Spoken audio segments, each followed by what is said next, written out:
প্রতি বছরের মতোই আমাদের এবারের প্রচেষ্টা থাকবে। আমরা আমাদের শিল্পকর্ম অর্থাৎ নাচ, গান, নাটক, আবৃত্তি, সাংস্কৃতিক চর্চার মাধ্যমে আমরা অবগত করব।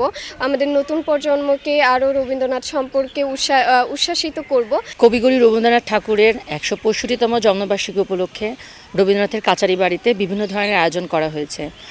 স্ট্রবেরি সুপার ডটেড ও ক্লাসিক ভ্যারিয়েন্ট সেন্সেশন জাগুক শিহরণ।